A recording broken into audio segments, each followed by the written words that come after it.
And good evening, folks. Welcome to this week's live stream, and really want to give you all a big welcome to this one. I'm quite excited about tonight's live stream because I've seen the content that other people have provided for it, and it's really good.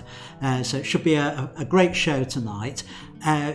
Please say hello in the live chat if you're able to, so I know who's on. I can see already that we've got Michael, Tim, and we've got Ron saying hello there, and Stuart. Yes, good to see you all. The numbers are going up. So, right, let's get started with tonight's show. Well, first of all, for anyone who is new to these live streams, first thing, please can I ask you to subscribe? It really does help me. It's a big encouragement to know that I've got subscribers there and that people are coming back regularly to watch them. I've just noticed a comment from Stuart saying a few nervous people in here tonight. No need to be nervous, folks. The whole point of critiquing is to actually help you on there. Yeah, I'm gradually seeing all the names, the regular names appearing in there. So welcome aboard, everyone. Welcome Anthony, Peter, Terry, Kev, on that. So welcome to the show. So, right. Things to say about the show.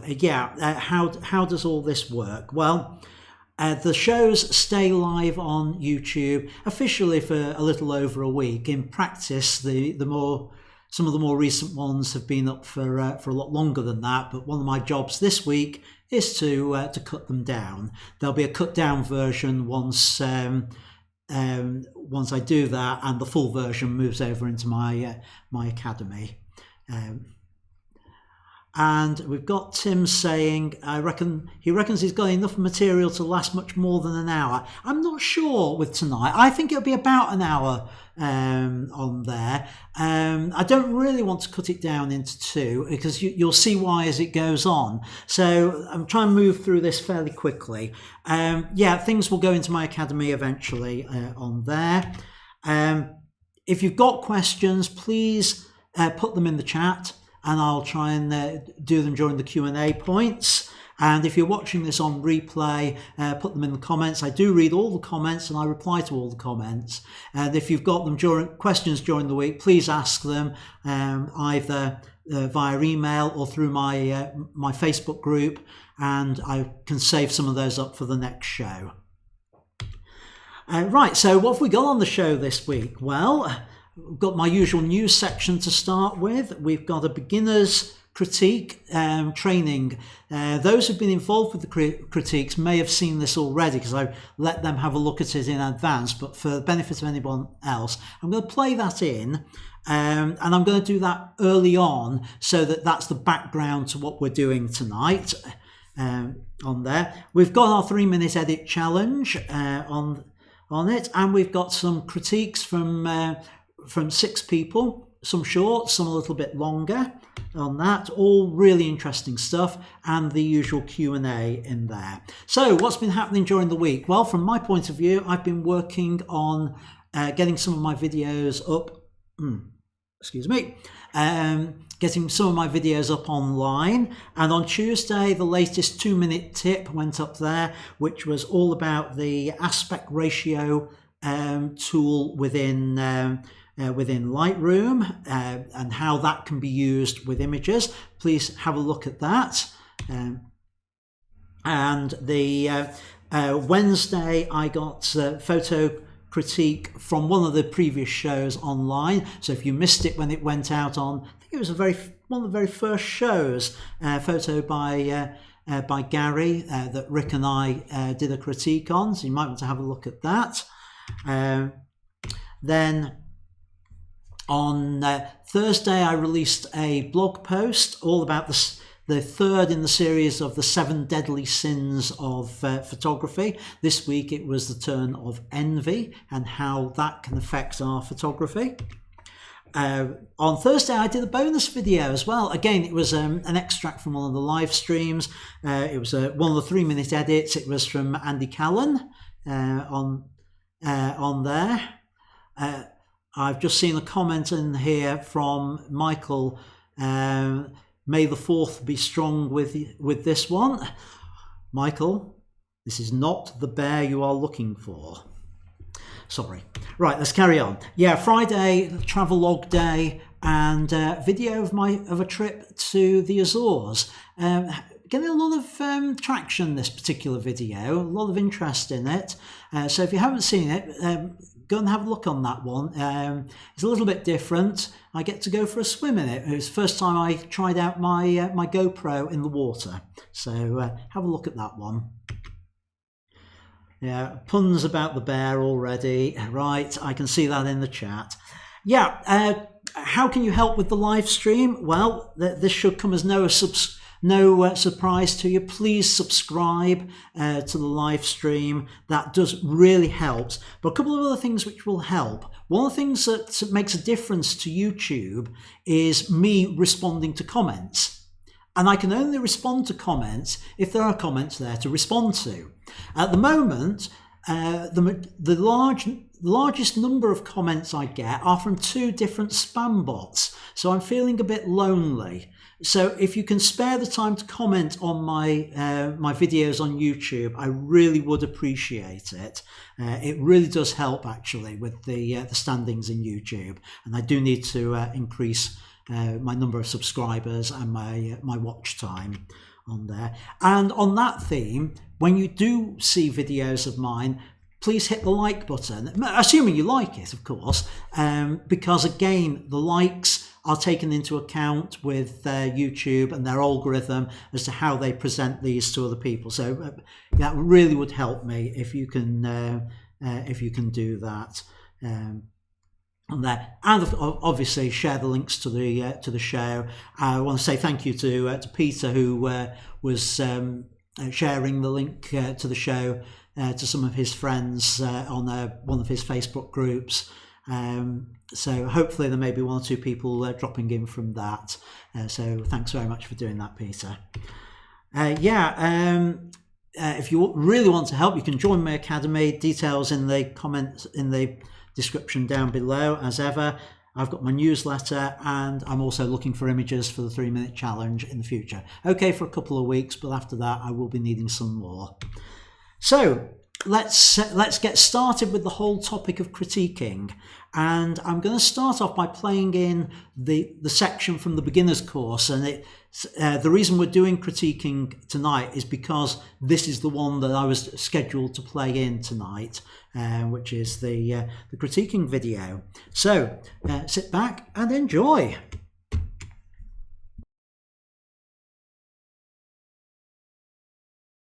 Didn't work. Hang on. I changed my hotkeys. That's the reason why. Just a moment.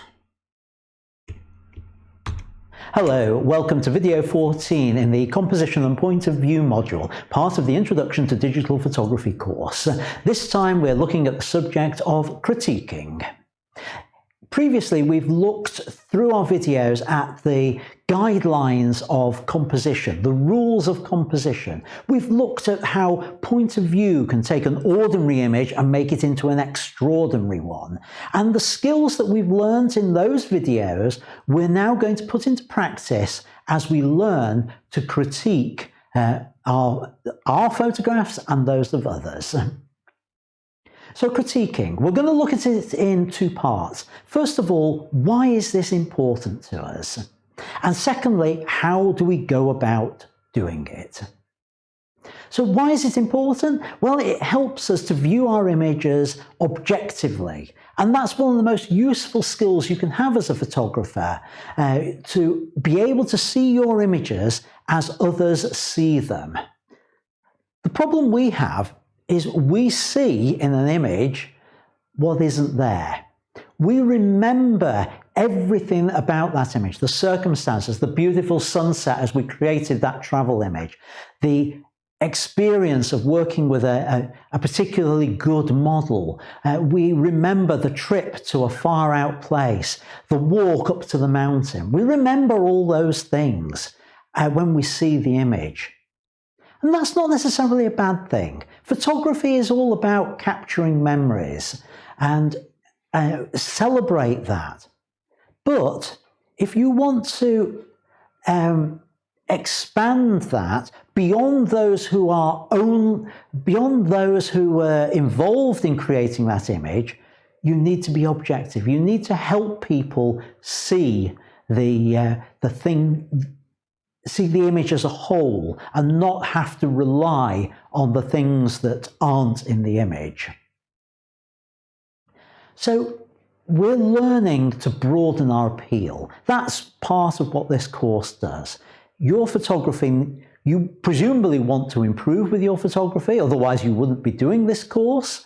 So what I'm trying to teach here is a way for you to self-improve so that more and more people will appreciate the images that you create. And the way we do that is we need to learn to see the images as others see them. And that's particularly important if you have a desire to sell your photographs, either as stock images or to sell them as portraits or whatever kind of work you might be interested in. You need to be objective. You need to see your image in the same way that your client or your potential client would view it. So how do we do it? How do we critique photographs? Well, first thing to say is it doesn't have to be anything formal. It's not an official report that you write about an image. It doesn't even have to be written. It can be verbalized. It can be just a few comments. And not only that, it could just be a mental exercise. And I think you will probably be doing it anyway. You look at a photograph and think, I like that. Or, oh, I can see which of the focus techniques have been used in an image. When I first created this course, I had people say to me, Ian, after doing that course, I never look at a photograph the same way again. And that's exactly what I want. I want people to start looking at photographs and thinking about why they work or why they don't work, and then applying that to their own photography. So how do we do it? Well, we start off by asking questions of the image. And those questions shouldn't become a surprise to you because they're based on the things that we have been looking at. For example, we look at an image and say, well, what's the subject or the theme of this image? What was the photographer trying to put across here? Then how have they drawn my attention to it? How have they focused my attention on their chosen subject? And has it worked? Does that draw me into the image? Or does it detract in some way? Have they used any techniques to simplify that image that we can see? Is there anything there that they've clearly removed to avoid distractions? Then we need to think about and ask the question, have they used anything like a non-standard perspective, a non-standard point of view? And if they have, has it helped the image? Or if it hasn't, what would have helped it? When you look at the image, ask yourself even a simple question like, what is there about this image that I like? And not only what is it do I like, but why do I like it? That gives you more information to understand the image that you're looking at. Then think about the techniques that have been used by the photographer. Have they worked? Does it help the image? Does it help put across the subject of it? Then ask yourself, would the image look any different with different types of processing? Would it be better in black and white? What if it was in colour? Would it look better with a sepia tone look? Those sorts of things. Then how would perhaps a different crop work? We've seen how cropping images can change an image. So would a different crop help that image? Would it make it stronger? And once you've asked those questions, you're in a position to then start presenting your critique. Now, the first thing to say is that not all critiques are presented. They're not all designed to be. Sometimes it can just be suggestions that you want to make. Well, these are suggestions on how, if you are going to offer advice on a photograph, how to do it, either written or verbal. So, always start with the positive. Whenever you are critiquing, start with the good. And talk about what you like in the image, why you like it. Talk about the things that have worked and why it's worked. The aim here is to affirm our photographer, affirm the person whose image it is. And then, even if the only good thing you can come up with is the idea, the concept behind it, then talk about that. Even if the execution isn't good, I'm sure you can say, yeah, but the idea behind this works. This was a good choice of subject. So you can always find something positive to begin your critique with. Then we can move on to deal with the negative, deal with the problems in the image.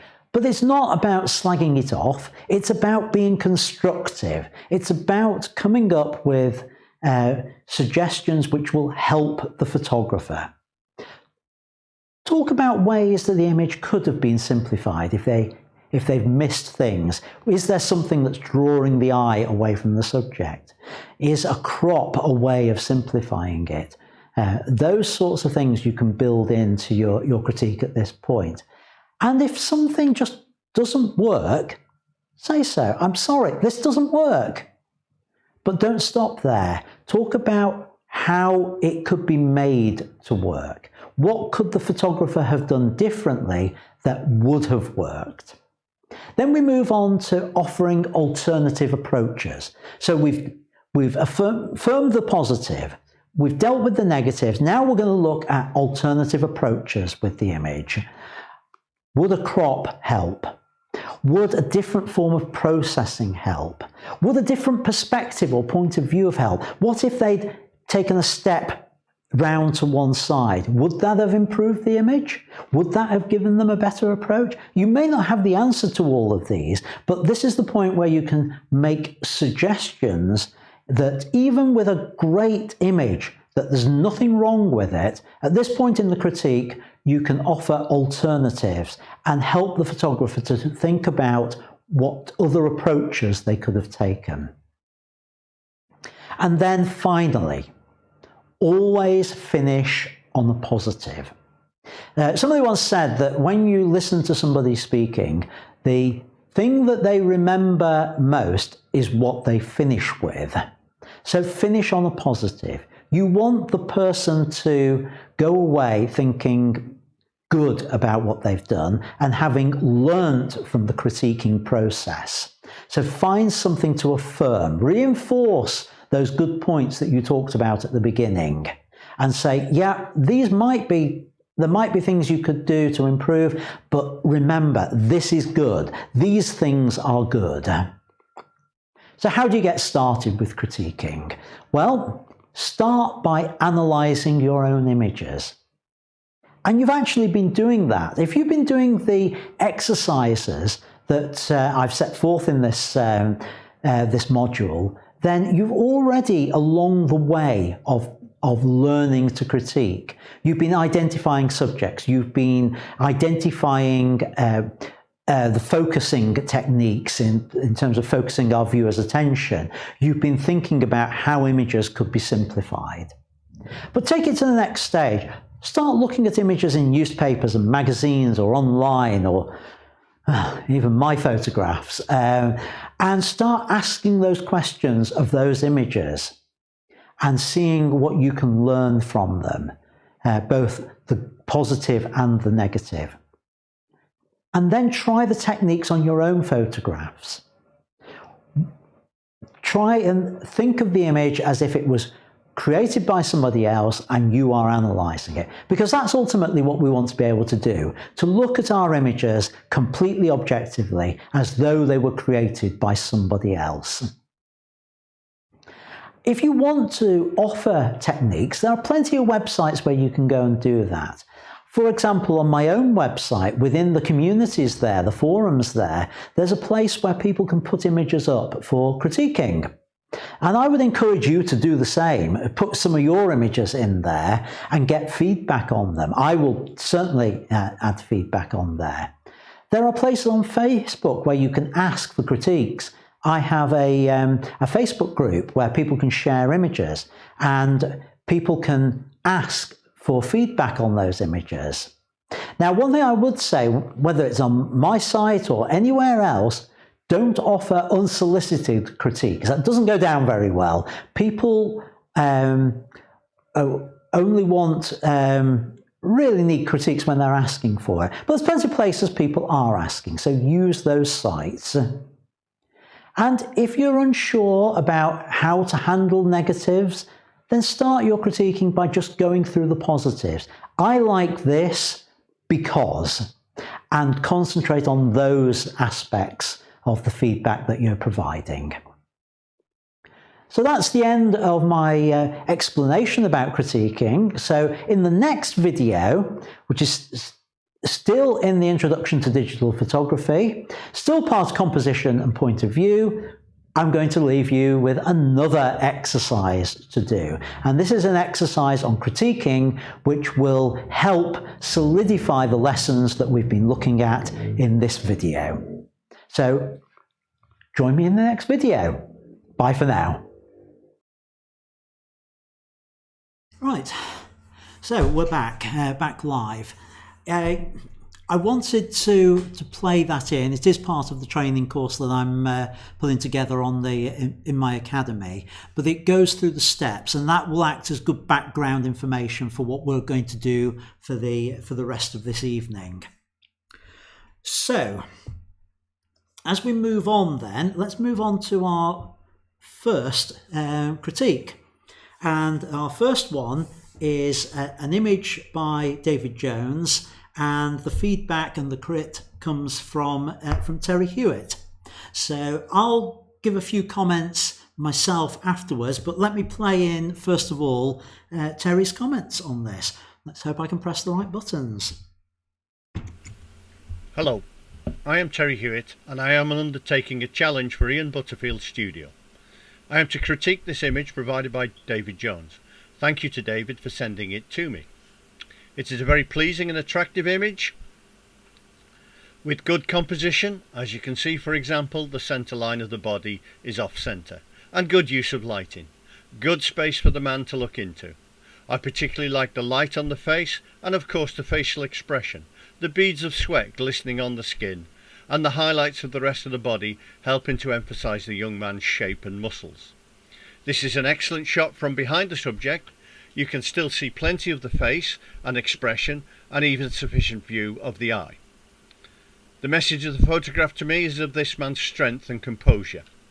The black background suits the photograph well, and the photographer has done well to make most of the hair stand proud of the background. There are some areas where I think this photograph could be improved. The rope has the effect of taking the eye out of the photograph. I would remove it or change its position in the frame to make its role clearer. I would consider a white border around this picture because, as you can see, if you project this image with a black background, the rope looks odd. I think we could do with some more detail in the darker areas, the elbow, the centre of the back, the ears and the hair.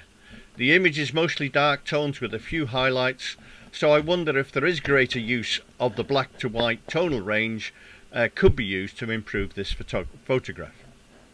Ideally, of course, we'd like the tattooed arm in the foreground rather than the background, but of course that means a complete rearrangement of the lighting. The left elbow, as all elbows are, is a little ugly, and as it is closest to the camera, it looks enlarged and emphasises its ugliness. Some of this is hidden by that area of the photograph being dark. I would suggest adjusting the pose slightly to move the elbow a little further away from the camera. The bright spot on the ear I would darken a little bit. In conclusions, some minor improvements, but a good photograph with a clear message. The strength, poise, dignity and composure of this athlete. Thank you for listening. Right, thanks Terry for the critique on that. I quite like this image, David. I've got a few things I would like to comment on. I'm just going to go over to Lightroom because it's probably going to be easier for me to talk about it with the image on there. So, one of the things that I do like with it is the toning on it, the black and white. I think, as Terry's pointed out on that, that's worked well.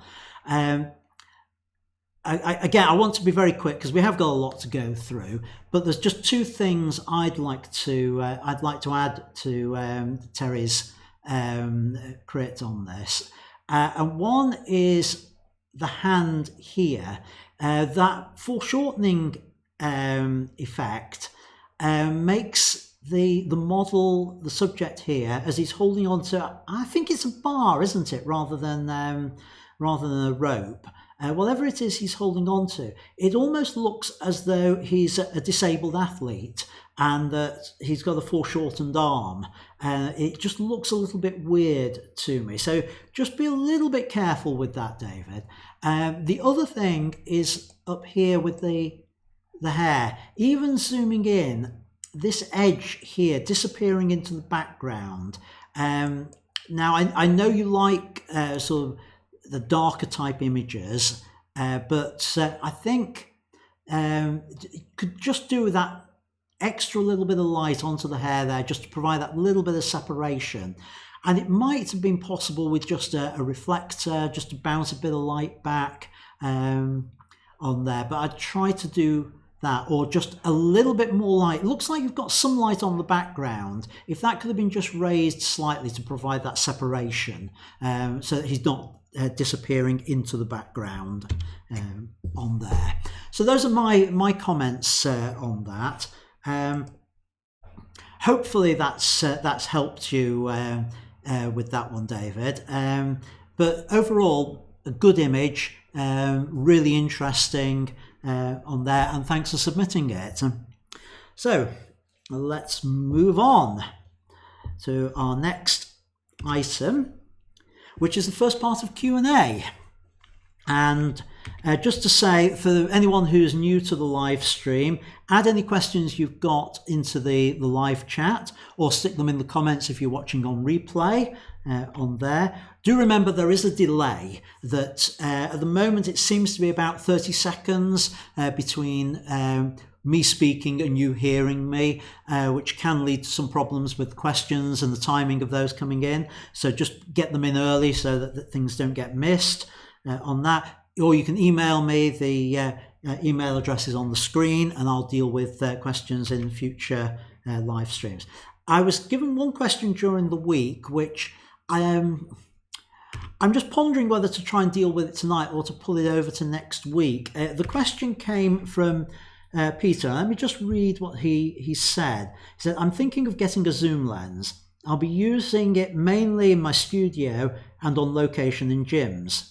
I currently mainly use, and he lists a whole load of prime lenses, and he's thinking of getting either a 12 to 34 at f2.8 or 12 to 60 at f2 variable f2.8 to 4, and this would be on a Panasonic. So it's a crop factor of 2. So the 35 millimeter equivalent, so 24 to 70 or 24 to 120, and any preference and why.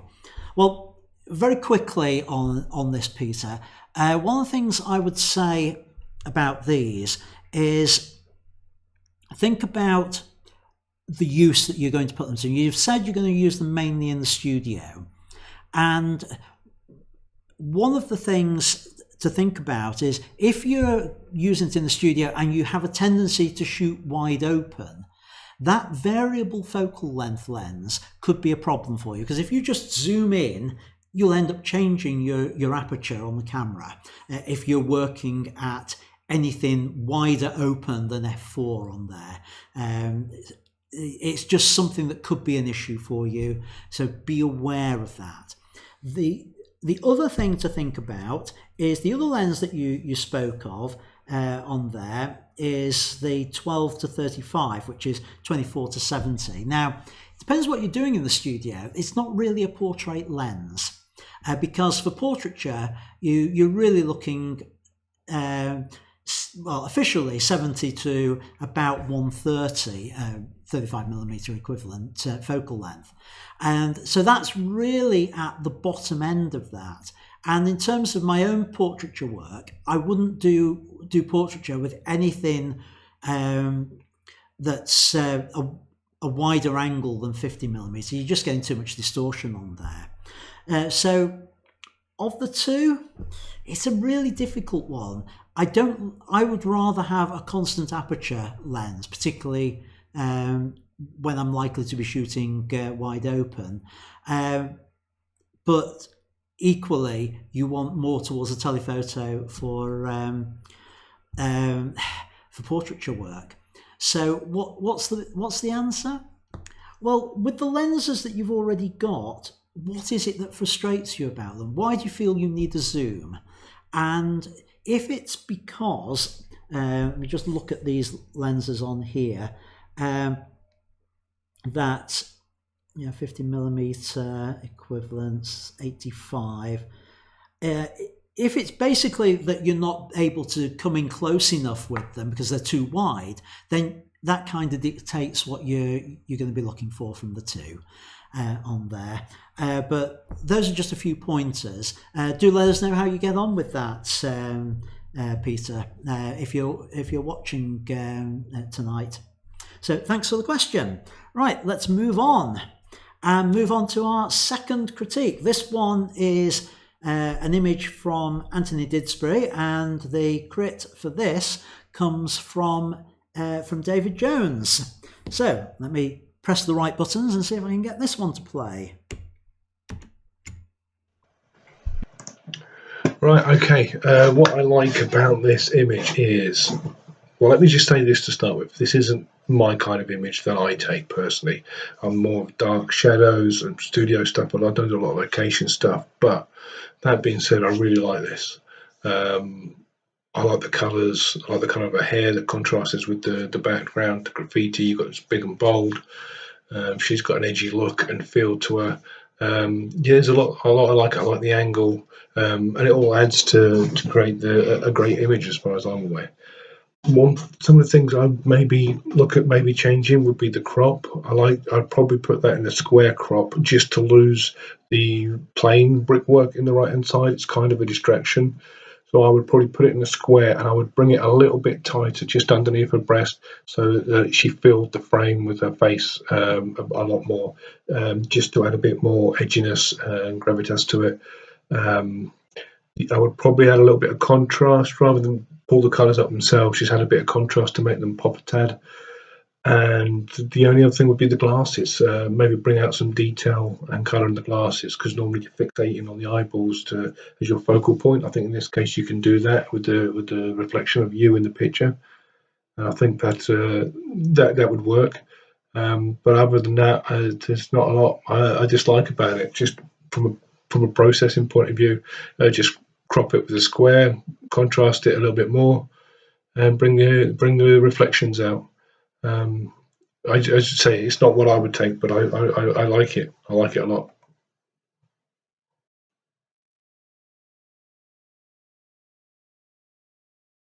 Thanks, David, for that, and thank you, Anthony, for submitting the image. David did supply me with his preferred edit to it, so if we just move over to that, you can see the sort of things that he was talking about in that final image. The square crop, a bit more detail in the in the specs on there, in the shades, to bring that out. And to be honest, there's not a great deal more that I would want to add to what David said on that. I think he's said just about everything on there. It's a nice image, lovely bold colours on there, works well with it. So yeah, love the image. Just that area that's pulling the eye away, which on the crop that we've got on the screen now deals with that. So I would say well done, Anthony. I hope the suggestions that have been made were helpful to you. So nothing much more for me to add on that one. So moving on. Yeah, our 3-minute Lightroom challenge. It wouldn't be a live stream here if we didn't have that. So for anyone who's not familiar with the 3-minute edit challenge, I'm provided with images sight unseen, and I have 3 minutes to do an edit on them without having seen it before. And I've challenged Rick Bradbury to do exactly the same. So we'll play in both our edits on the images.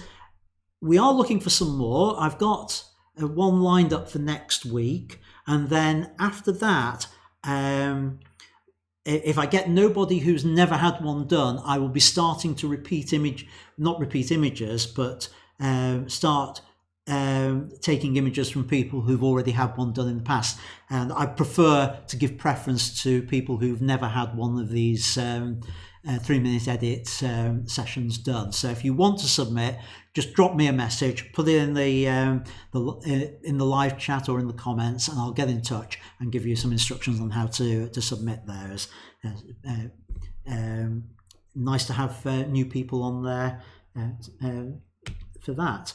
So let me play in Rick's edit on this one and see what he made of it in 3 minutes. And welcome to another 3-minute Lightroom edit challenge. My name's Rick Bradbury. I'm recording this separately, ready for Ian's upcoming live streams.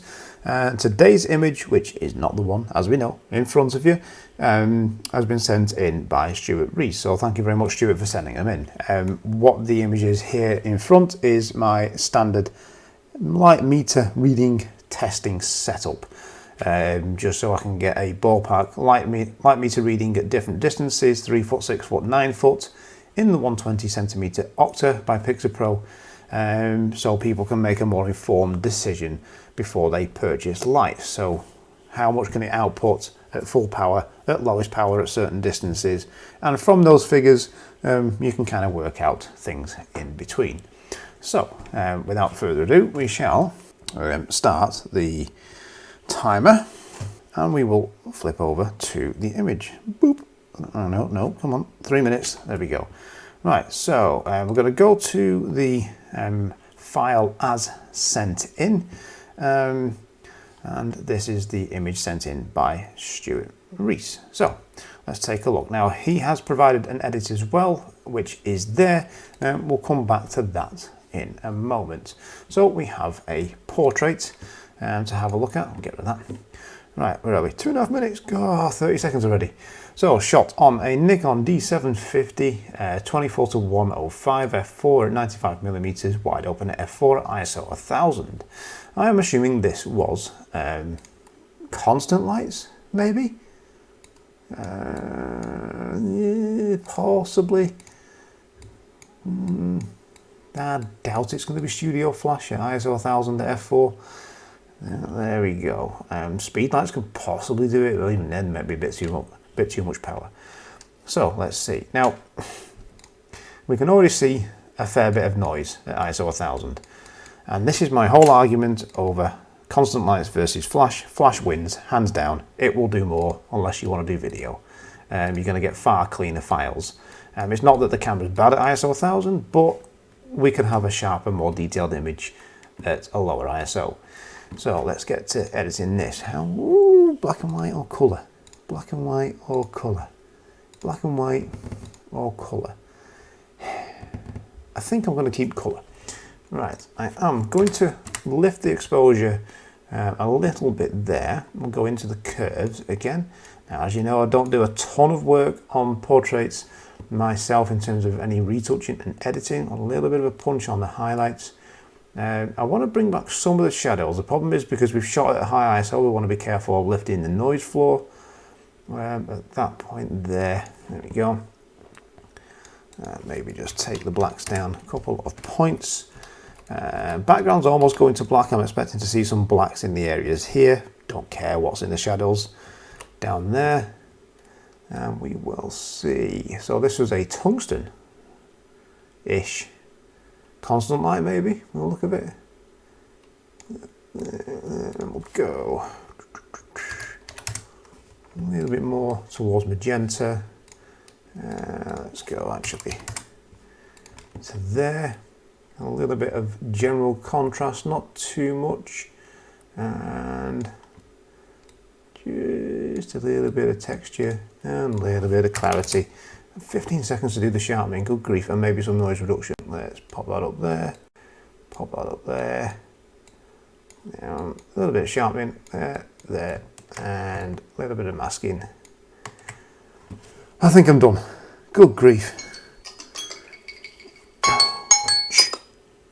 Right, let's see what we have. So that is my edit. So from the original to there. So a little bit of a lift on exposure, curves, global contrast, and a slight change to the white balance and colour of the skin. Probably about there. I know with Nikon files they tend to kind of render towards greens more so, Canon more so the more magenta, so you're balancing out the file there. I'm more used to Canon files, I must admit. A little bit of noise reduction and then some sharpening. Now, not bad. So what we'll do before I hand over to Ian for his edit, we will go over to boom, Stuart's edit, which has got a bit of a crop on it. I haven't bothered cropping on that one. I quite like the negative space, top left corner, into there. So there we go. Whoop. Will it zoom in? No, it won't zoom in. Lightroom's not playing. Well, there we go. Two rather different looking edits. So what we'll do, we'll hand over to Ian, and then we will come back to Lightroom and myself for some feedback. And we're back. Thank you, Rick, for the edit on there. So let's move on to our next critique. This one is a photo by Tim, and the feedback comes from David. So. Hi Ian and Rick, if you're there, and thanks to Tim Cosford for sending this photo in. I'm just going to do a short critique of it. I've got to say right at the beginning, I do not like the word critique because it implies that something might be wrong or something needs criticising. I prefer to use the word feedback. It's much more politically correct. Anyway, moving on, let's have a look at the picture. So as you can see here, this picture is of a young model standing in what looks like a country scene, which is very attractive. It's a very naturalistic portrait, and it looks like it's being lit by natural light, but we'll come back to that in a minute. So it's a lovely picture. It's very bright. It reminds me of a summery day outdoors. I'm trying to remember what outdoors looks like. Nope, forgotten already. Anyway, moving on. So it's a nice photograph, but for me it feels it lacks something in the way of dimension. So I think the first thing I want to talk about really is the lighting. So the subject is definitely the model, but my eye is always being drawn to outside the model because the background it's not overexposed, it's not blown out, but it's very bright. And the other thing is it's also very saturated as well, especially the area to the by her left arm. So that's very bright and there's very little detail there, and there's a little bit more detail on the other side of the model. It was obviously shot with a telephoto lens wide open, or at least a portrait lens, and you can see in the top right corner of the picture there's some very nice bokeh. The issue with that is that it is somewhat obscured by the foliage, and the foliage is in a nice contrasting color. It obscures that bokeh, which really works on a picture like this. The foliage at the top of the picture, it does a good job in a way in that it frames the model, it adds a little bit of contrast, but again, it kind of distracts at the same time. And one thing that particularly distracts me is just this area here by the top of her head. So there's a highlight that's hit her hair there. That's fine, but you can also see that the foliage is just kind of touching there. So obviously I wasn't there when this was shot. It looks to me that this was shot in natural light, but a fill light was also used to the model's right, and in fact you can see that quite clearly. So if I blow the image up, you can see in the eyes, just in the eyes, you can see a rather nice catch light, and that looks really nice. It's a lovely catch light, but this was used obviously to fill light the model, because otherwise I think she would have been in a lot of shadow. I think the lighting on the model is very good, and it's very complementary, I think, to the nature of this particular picture. So it looks like it's been very diffused, so there's not a lot of shadowing there. Sometimes a little bit of shadowing can bring out sort of details, and it can bring out a little bit of dimension, but I think for a portrait like this it works quite well. So I think in summary, I think for this particular portrait, I might just dial down the exposure very, very slightly for the model, and I would also dial it down a little bit more for the background. And of course, as I've said before, I would reduce the saturation of the background, maybe even put a graduated filter on the left-hand side of the model.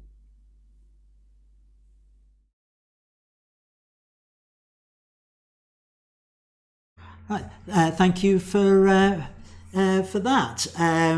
Right, just a few comments myself on this one, Tim. I actually quite like it. Not a huge amount I want to add to what David said on there, but I want to just make one suggestion. Let me go over to Lightroom and you'll see this a little bit better. So here we are in Lightroom, and I've done one change to the image, and that is to add a vignette on there. I'm just going to toggle it on and off, and you can see the difference it makes. That's without it, and is exactly as David was saying, your eye is drawn to these brighter areas which are away from the model. But with the vignette on, what happens is she's then the brighter part of the image, and that sort of pulls you back into it. So that would be the main thing I would say, just effectively dialing back the background on there.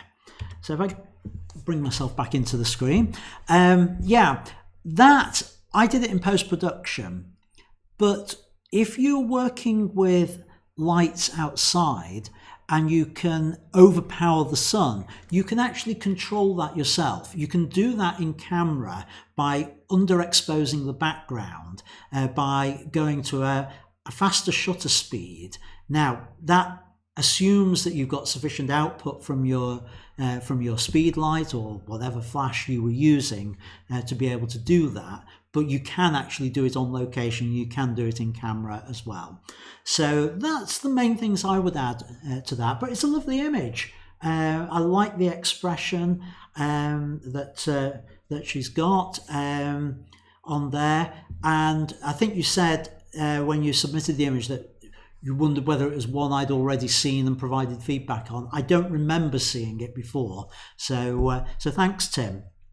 Right, moving on. We've still got a lot to get through on this, and time is against us again. So the 3-minute challenge. My edit this time. So,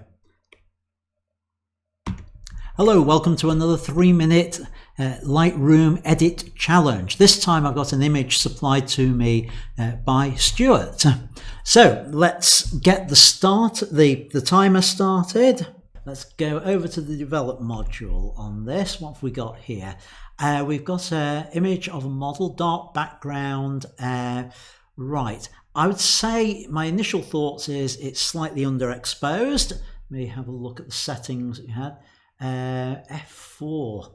I don't know at this stage whether that's got to have been done with Studio Lights. I'd say that's underexposed. Let's see what we can do about that. Take the exposure up. Oh, don't want to lose too much on there. Shadows. Bring the shadows right up. Now I might have to go into tone curve with this and see what I can bring out with the tone curve. I don't want, just need to be a little bit careful on that. Now I would like to have seen a little bit more light on the hair on that. Right, so now let's try and get the white balance. Now I haven't got a grey on here, so if I go to basic, and I've got 2 minutes left, just under. If I go to, let's say, flash and see what that gives me. Ouch! It definitely not flash. So I'm just going to go back to as shot. Maybe it was some form of daylight. It's interesting. On that. Right, okay, I need to do a custom white balance. I'm going to zoom into the eye. Oh, ISO 1000. Yeah, that's available light. A bit noisy. Let's get a white balance off the eye. And yeah, that's looking a little bit more natural now. So I've got 1 minute 18. I think I need to deal with the noise on here. So detail, noise reduction. Now we can see what it's like on there. Now there's not much in color reduction needed, but I tend to pop that up anyway. It's a bit of a free change really, the color one, but the key one is with the luminance. So if I just bring that up, and I can start to see that going on there, but I need to sharpen it to counteract that. So sharpening, first of all, whack the thing all the way up, whack the radius up, and that's way too much on the thing, but we want to just get it onto the area we want. So we do that with the masking. If I hold down the Alt key and move the masking up, we can control it such that only the white areas are being sharpened. As I bring that up, it's just the areas around the eye. That should give a much sharper, much more pleasing look. I've got 20 seconds and all I got left to do is to do a tighter crop, I think, on this, just bringing it in. I'll lose too much at the bottom. That would be about the best I could do in the time. I'd love to do some skin softening on there, but as my time is up, that's my 3-minute edit.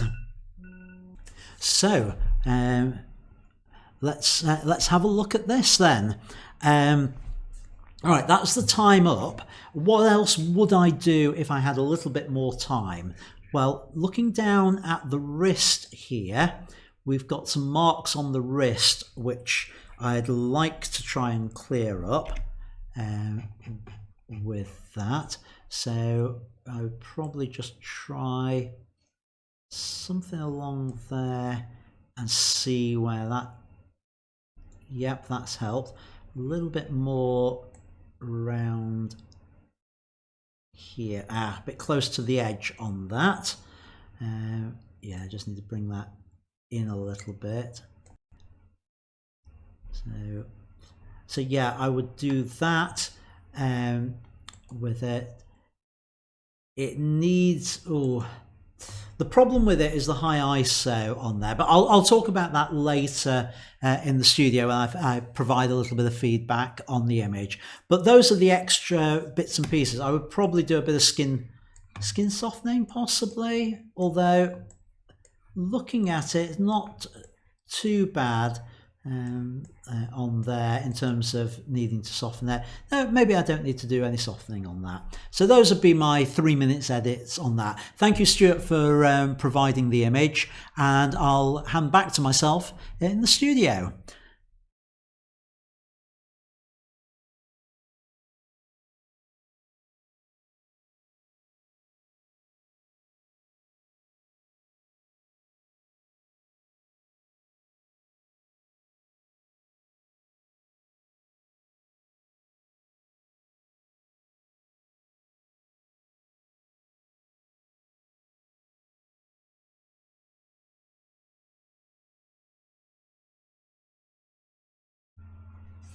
Right, sorry about that, folks. It looks like the microphone was on mute for a little while.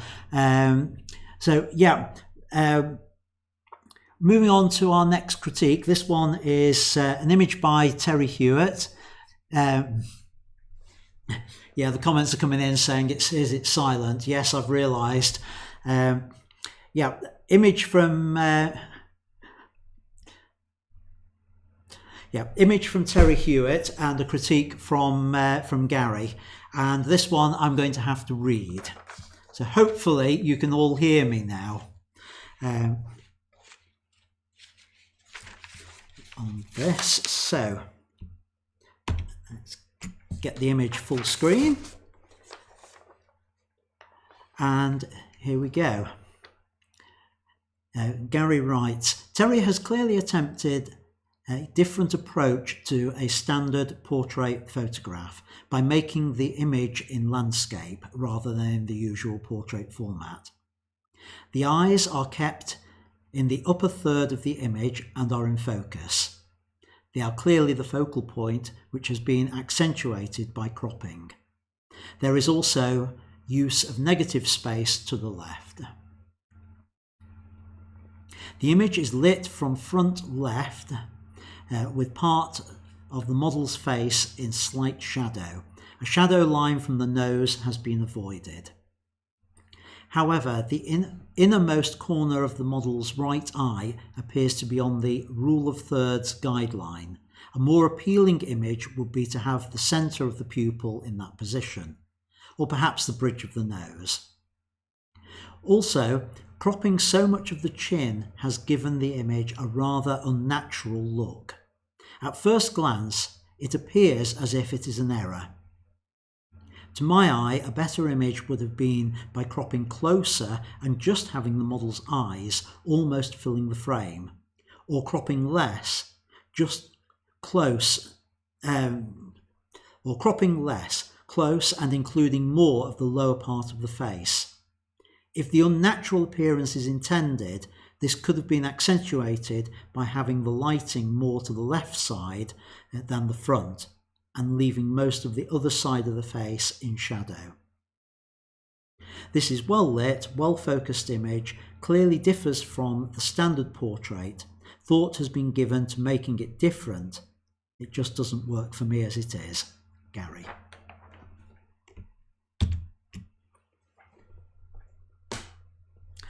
Right.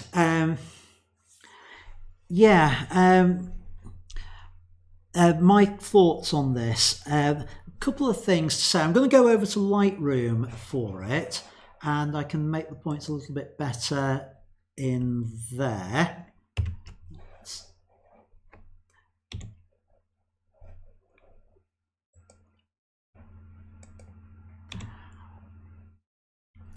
Right, Terry, a couple of things on here. I have to agree about the crop. It's way too close to the lips on there. It needs this crop, tight crop can work, but you need a little bit more space on there.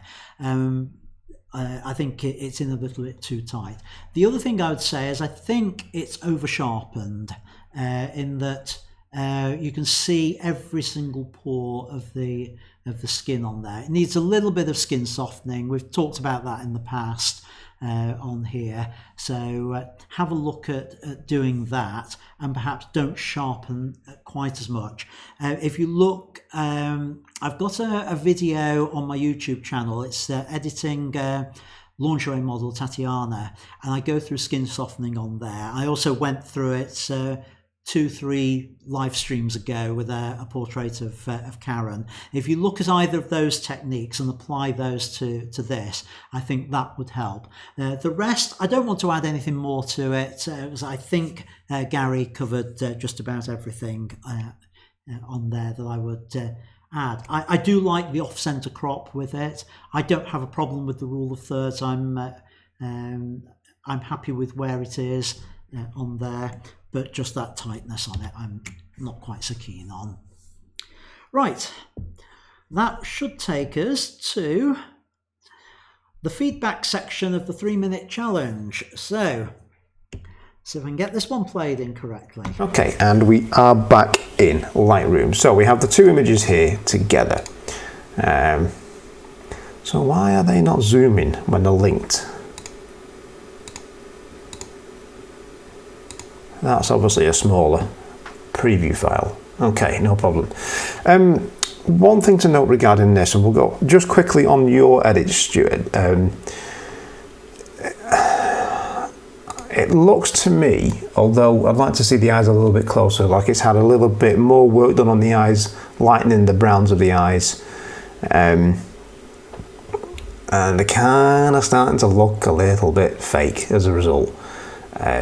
Honestly, my opinion for eyes is that if you've got light in them, you don't really need to touch them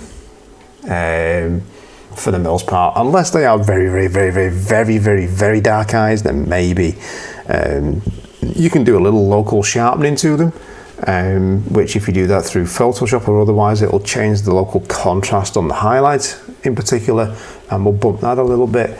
But other than that, don't really need to do a whole lot. So we'll come out of that there. We will go to a before. Oh, wait a minute. Let's bring that one up. Oh, I need to be in develop, that's why. Before and after. So that was the original file. Now, it was shot just a little bit dark for my taste, but again, exposure's rather subjective. Some people like to shoot dark, some people like to shoot a little hotter on exposure. We've got enough information in the file to deal with. One thing to bear in mind when you're using a kicker or a rim light here is be careful where you position it. I mean, it's hitting the shoulder here, so I think it's actually a little bit lower down. Now, I don't know quite what it was, whether it was a strip box or is it something a bit harder? Maybe with that.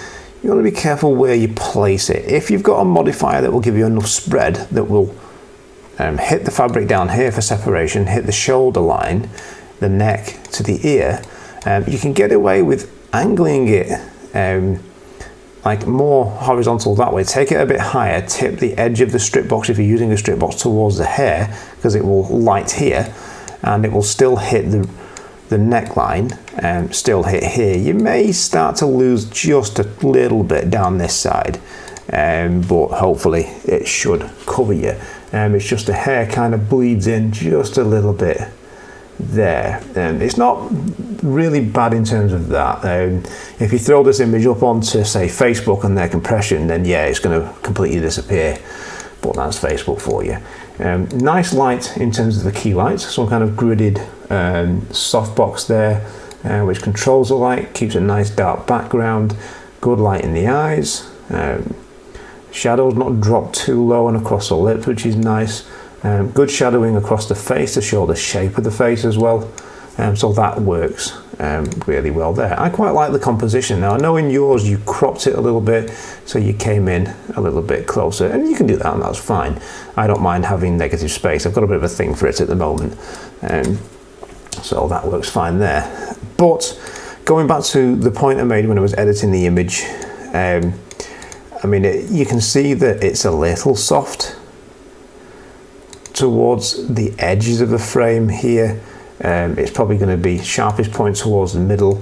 With a zoom lens wide open like that, you're going to find that, especially a 24-105 of Nikon, of Canon ilk, are not amazing wide open in the corners. With shooting this with a constant light, obviously with a bit of a trade-off, we've had to shoot it at high ISO, so there's a bit of noise that's showing, creates a softer image. Now if that's what you're going for, awesome, that's great. Sometimes it can actually lend itself to that, but I would prefer going to flash for something like this, and having something that's maybe a little bit crisper of an image, a bit sharper, shoot a bit more stop down, because you can always then back that off a little bit and do things in post, whereas you're not really going to be able to do a ton with this to make this that much sharper, to be honest with you, because little fine details are already gone. Another caveat of when you're shooting high ISO, well, this is camera dependent, some are better than others, is that you'll start to lose dynamic range, and you start to lose information in the file that you can push and pull. Like I say, some cameras are better than others, but if you're wanting to do quite a lot, say push and pull shadows and lift everything, then you may suffer more at a higher ISO than you would at a base ISO, because you have generally more dynamic range there. So just a few things to consider, but overall a very nice portrait. I like the posing, holding the book, nice and soft, nice soft expression towards the camera. Works really, really well. So thank you very much for sending that in and allowing me to run through and edit on it. Right, back to Ian. Right, I've made sure the mic's on this time. Right, yeah, there's very little I need to add to it. I'm feeling quite redundant tonight as everybody else is adding the feedback and the critiques before I ever get a chance to. So it's the main thing I was going to say about it is about the noise in the image. That's the problem with using either available light or constant light, whichever you had there, Stuart. You're having to push up to a high ISO, and the image isn't as clean or as sharp with that. And yeah, you can get away with it for small prints, but for a larger print, I think you'd struggle with something like that. It's just not as sharp as it could be.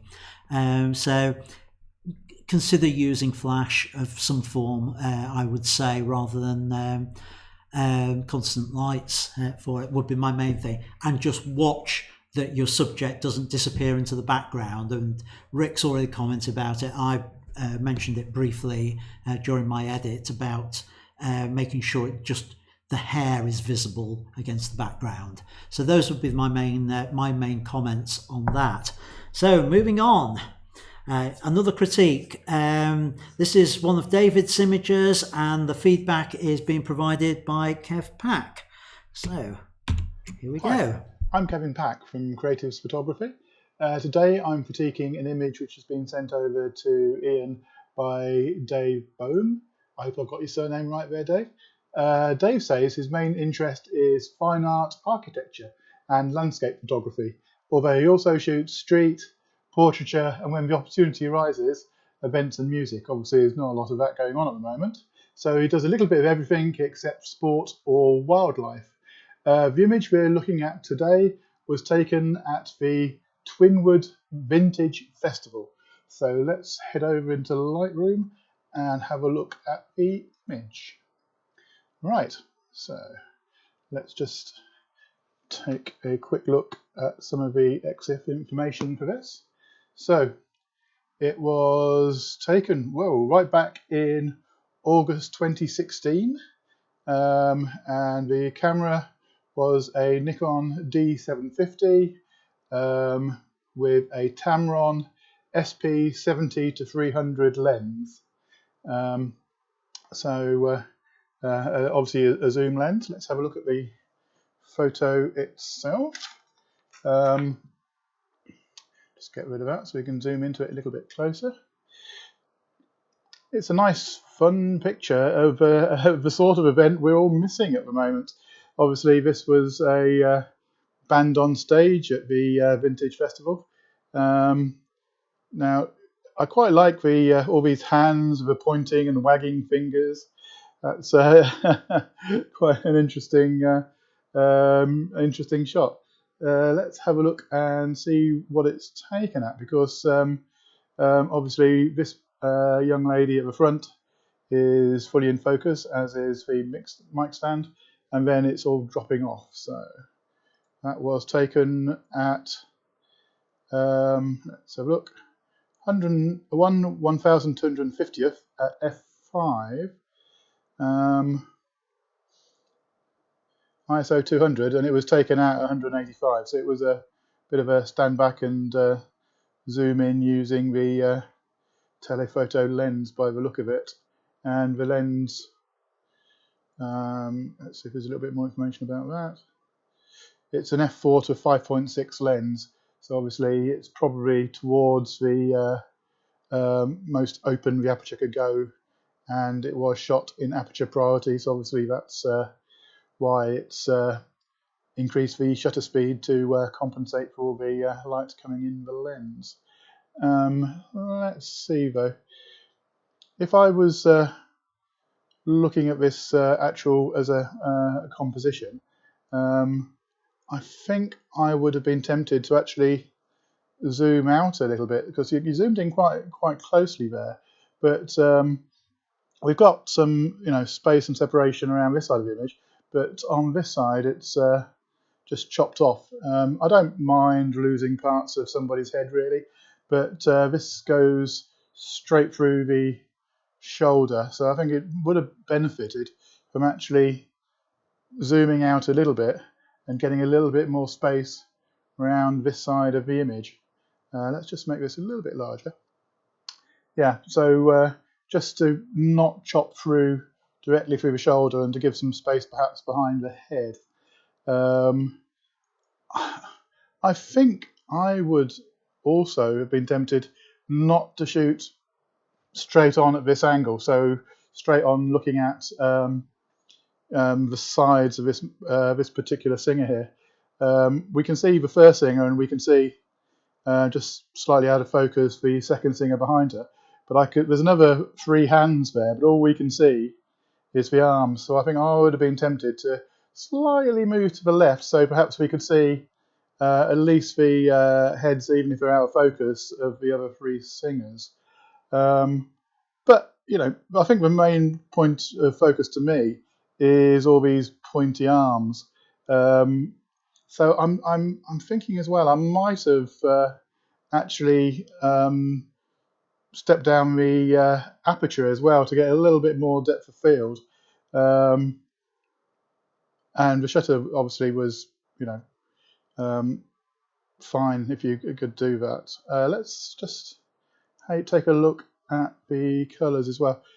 Because I think these young ladies are going to get rather sunburned looking at how they are at the moment. There's perspiration, red, oranges. I would be tempted, I think, obviously this is a JPEG, to actually, let's head into the develop module, and just to tone down the red saturation just a wee bit, maybe minus, yeah, about there, and take the orange down a little bit as well, just to take off some of the bright orange from the arms. I'm also finding that when you look at a picture, your eyes are drawn to rather than to the young ladies and the fingers, my eyes are getting drawn to these labels on the microphones. So I think I'd go into the green saturations and take that down a fair bit, but I would also take down the luminance quite a lot, just to make it so they're not drawing your eyes in quite as much as they were before. I think that just means that I'm not getting so drawn into these labels, and I am then more looking at the young lady here instead. I can still see, the histogram's looking not too bad, but there's definitely, as far as blacks go, that's fine. Highlights, not really doing much at all, but I would be tempted just to turn the highlights down just a wee bit, well, actually a fair bit actually, just so it's not getting so many specular lights on that. Okay, perhaps also in the tones I'd turn the highlights down in there a little bit as well. Let's just take that down, and the lights as well.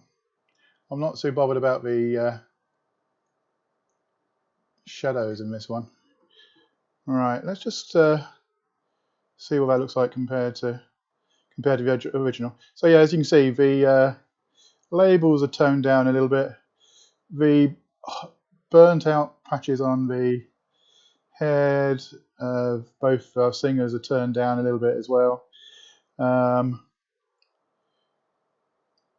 think that's okay. I do also think that this is what thing I just tend to do in my pictures, and it's just me. I also see light patches around this edge here. I would be tempted just to go into vignette and do a little bit of vignetting just on the edge, just to turn that down, just a smidgen. Right, but like I said, it's a fun picture of a fun day out of something we're all missing at the moment, going to see people singing and live music and all the things that I said that we just can't do at the moment. So it's a good fun image. I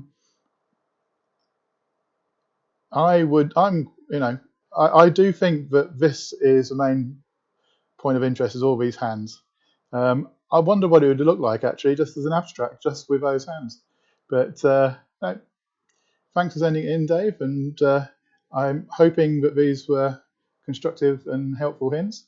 And thanks, Ian, for letting us take part. Speak to you soon. Okay, thanks, Kev, for that, and we're back. I'm going to go over to Lightroom just to make a couple of comments myself on this one, and just what I want to say is here I've done exactly the same as Kev. I'd applied a vignette, and just to show the difference between without and with, and it just tones down these bright areas around the outside. I don't have a problem with the crop on the edge here. I quite like it in tight. I think the nice strong diagonal helps with it. The brightness on those mic labels, I have a slightly different solution to it in that I've used the local adjustment brush. So if I go over, show the pin on there, and where is the pin? It's hidden. I don't know where it is. I can control it on and off with this, and I should be able to show you. That's without the adjustment and with the adjustment. There's the pin. And I've not done it terribly accurately. I just wanted to show the effect, but that's another way of dealing with those highlights where something is very bright and drawing you away from the subject of your image.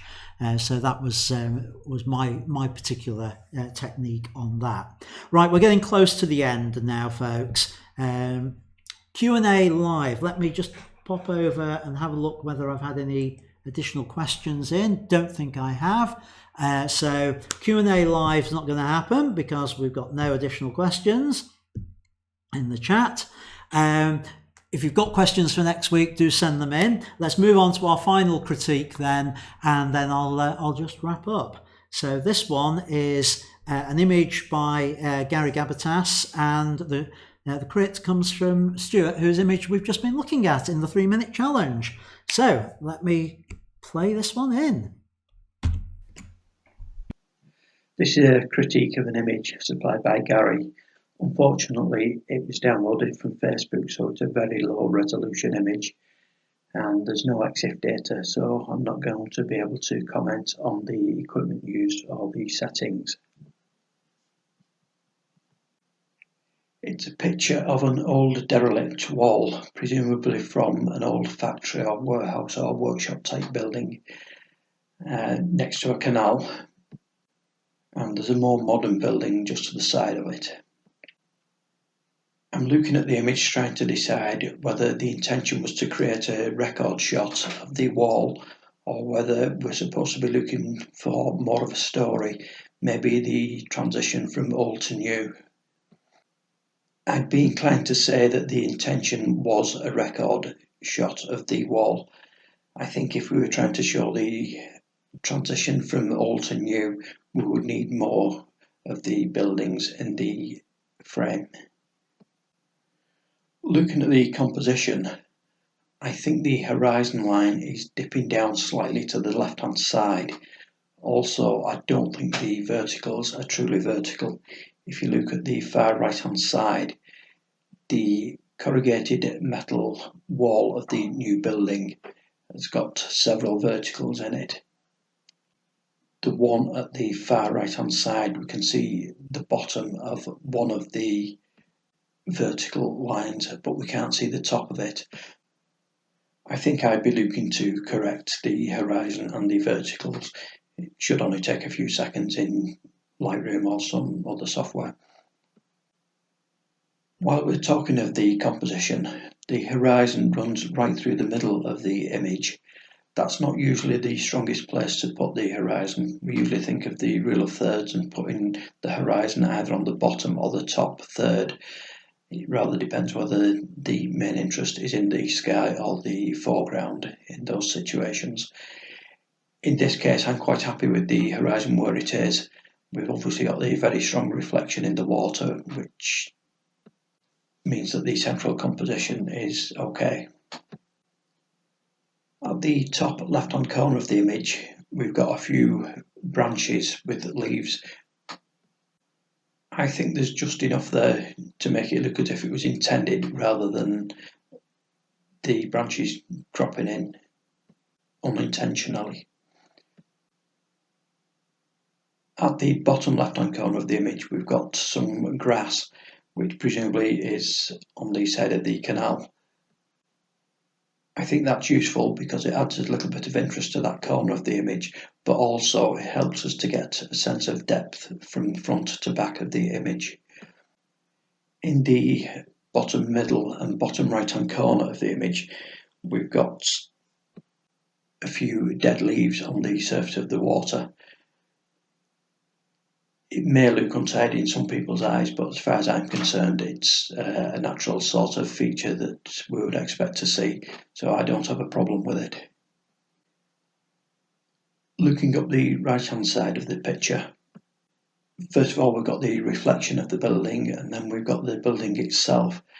Because of the shape of the reflection and the building, it's almost working as a leading line to the main subject, which of course is the derelict wall.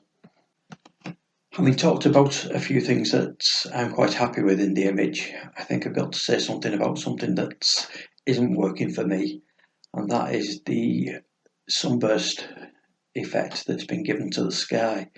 There also looks to be a few white dots scattered about the sky and also in the lower part of the image in the water. I've no doubt that this was added in post-production, and I've seen it done many times before by many people using all sorts of different software.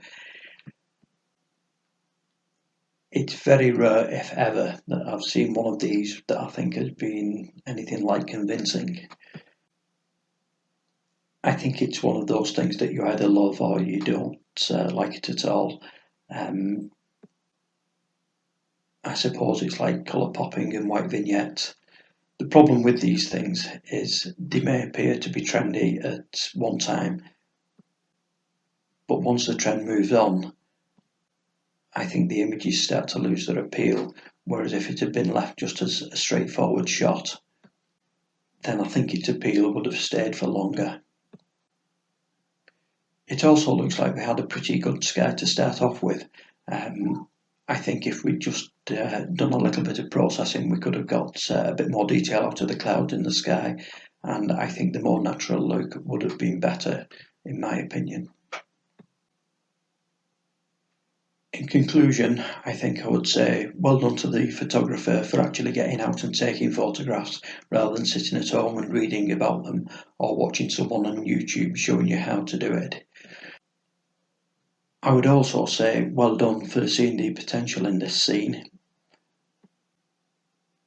and also well done for having a go at trying to do something a bit different. As I say, the treatment of the sky isn't to my taste, but each to their own. And finally, thanks to Gary for submitting the image.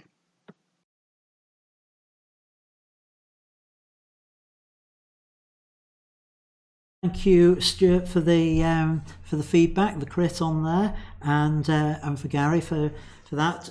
Just a few comments from myself about this. Yeah, I have mixed feelings about the the sunburst effect and the rainbow colour effect on the sky. Not sure it works. It depends what the image is going to be used for, I suppose. It has a very surreal look to it, and I can imagine something like that being used as a poster for something with text over it, or a cover of a book type of thing.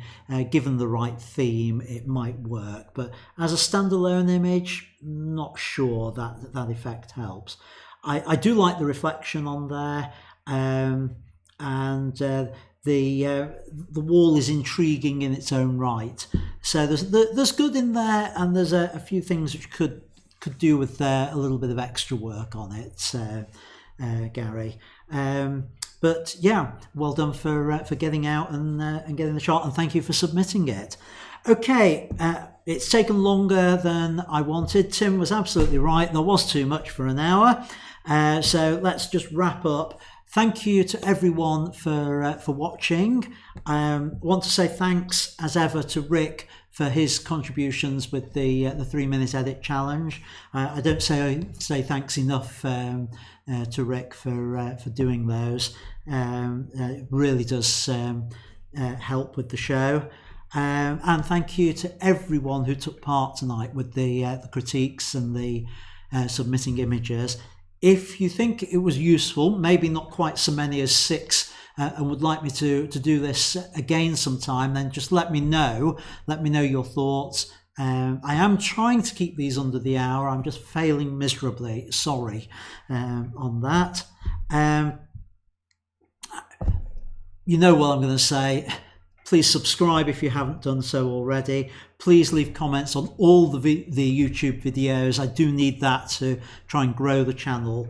My numbers aren't as high as I want them to be by a long way. And just going and liking a few of the videos as well also would help. So subscribe, comment, like, the usual YouTube mantra. And then next week, what are we going to do? Well, I'd like to try something a little bit different, perhaps a little bit less of me talking. If anybody wants to submit a photographer showcase, we've had some videos played in this week. If you want to talk about your own photography, show off a few of your images, let me know. I'm looking for a short piece to camera, piece with your images, about 5-6 minutes in length maximum, just to promote yourself online. If anyone would like to have a go at that, then let me know. I think that'd be fun to do, so it's not just me talking. I'm going to look at sensor size and how that affects our photography next week. I'm going to do a little section on that, a little bit of information with it. We'll have our usual 3-minute edit and the usual Q&A, so submit your questions, and I'll see you next week. And until then, thanks for watching, and bye for now.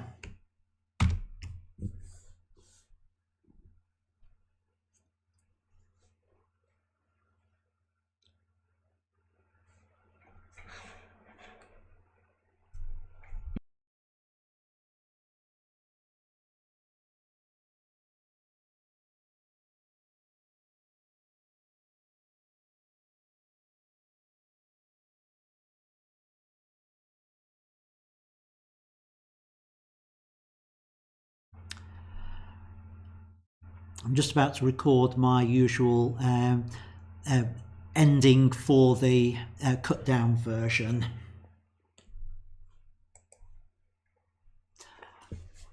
You've just been watching the cut down version of this live stream. In actual fact, the only thing that's missing from the cut down version is the section on critiquing that I played in towards the beginning. That's part of a full training course. It's only available temporarily on YouTube, but permanently on my my online academy. If you want to know a bit more about that, then the details are here. Please join up for the academy. It's only £6 a month or £60 a year, and you'll have access to the full archive of live streams, full versions on there, and lots more useful information as well. So thanks for watching, and I will see you next time. Thanks for watching. Don't forget to hit the subscribe button down here so you'll get notified of future videos.